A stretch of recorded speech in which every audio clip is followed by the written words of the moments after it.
We already saw RDBMS, which is Cloud SQL. It's a part of MySQL and PostgreSQL. You want to install that or you want to have it as RDBMS in Google Cloud Platform.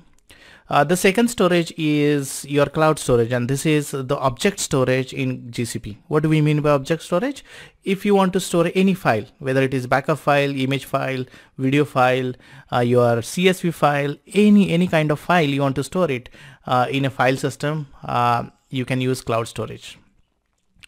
This is not to be compared with or not to be replaced with the one which we saw, which is a persistent disk. Okay, so you cannot install any operating system or program into cloud storage, so it cannot be used as a storage for your operating system. Okay, but you can store any files. You can store there the file and you can pull the file out. So that's the only purpose. It is a file. You can think of file system or the file storage, wherein you can store the object and you can pull the object.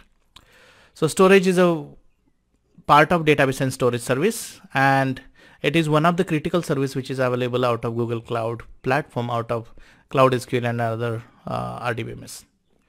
So in nutshell, cloud storage is scalable, durable, multi-regional object storage, which is you can store files, you can store custom data analytics or any of that. You can archive, backup and do disaster recovery. You can store and stream multimedia file. You can host your website, static website as well. And in nutshell, what it means is you can store any file into cloud storage, but you cannot install operating system into cloud storage. So in a high level, cloud storage is a file storage, and it is highly durable, reliable system. It has got a durability of 11 nines, and you can think of what is the durability of those files are. With multi-regional storage, your data is maintained geographically distinct locations. You do not need to take a copy or backup. It is by design. Your data is available in multiple location. It is highly scalable. Petabyte, you can think petabyte or infinite, practically infinite scalable. So you just ask for, you don't have to ask for it, sorry. You just store your file continuously onto it, and Google will charge you based on the way you store your data. Okay, whether there are some storages you attract read access fees, and there are some storage attracts more storage cost than the read and access fees. Availability is multi-regional offers 99.95. This is like SLA. Okay, if you look at the actual availability in those regions, it is 99.99. that is an availability. But if you talk about the legal bindings, that's the SLA, that is 99.95 for multi-regional, and for regional storage it is 99.9, and these get changed. You want to look at what are those numbers when you are accessing your storage. There are multiple storage classes, and that is how you can categorize or define the way you want to use cloud storage. So there used to be, I would say, 4 storage classes, but they have simplified it into 3 storage classes. The first one is the standard one, which contains either it is multi-regional storage class or regional storages, and nearline and cold line. So these are the 3 storage classes that you will have it in your UI. But if you look at in the backend, you are choosing whether it is regional or multi-regional storage for the standard storage class. This was introduced very lately as a standard storage class. In fact, standard was there as a hidden, and whenever you create a bucket without any storage class specified to it or object, then the standard storage class will get applied based on how you choose it. Like if you choose multi-regional locations, then it will attract to a multi-regional, otherwise it is just the regional storage. So that is how it used to be there, but now they have simplified it to a standard storage class. This you can use as a HDFS. It is HDFS compliant. If at all say you are using the HDFS file systems in your program or API calls, you just need to take out the HDFS part and just replace it with GES. So that is how you can have cloud storage even HDFS compliant. It solves the problem of high availability, scale, management overhead, persistent outside the cluster, and available for all the uses where you want to use it as a cloud storage. So it could be HDFS as a file system, you can use it, or you can use it for all the different purposes like streaming the data and like that.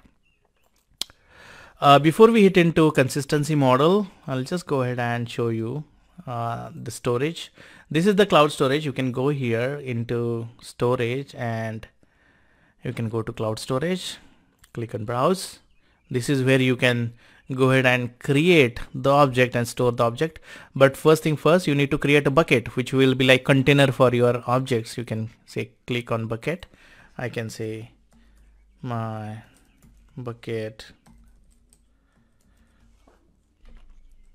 exams continue, and then I can specify whether it is regional, multi-regional, dual regional. I can just go ahead and say regional, and then it will ask me which region you want to store it. So let me put this one, continue, and then I can choose access permissions. I want to maintain all the access permissions at the bucket level.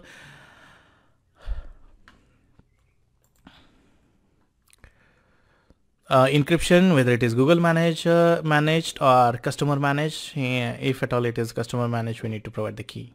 And then you want to have retention policy to protect any object from deletion once it is created. So I can say it should be at least there for 10 minutes to avoid accident deletion. Okay, if it's in seconds, so I need to provide 600 seconds. I can provide any labels. If at all say I want to manage, I'm giving marketing as a,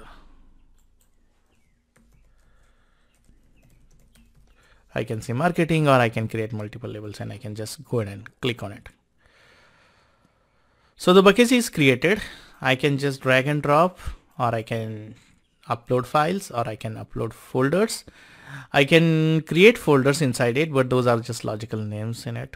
I can just drag and drop one of the file. I have one screenshot here.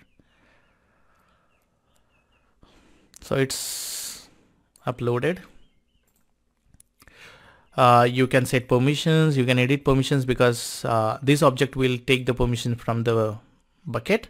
You can edit metadata, you can download, you can copy, you can move, you can rename, you can export to PubSub and scan for data loss prevention. So these are the activities which we can do. You can go and see the overview of the bucket when it is created. What is the default storage class permissions, if there are any, if you want to enable it, and we are going to see that in later chapters. And then bucket log, you can go ahead and add lifecycle rules to manage the bucket, where we are going to see that in the next lecture. That's it as an overview, guys, as a cloud storage. If you have any questions, let us know. Otherwise,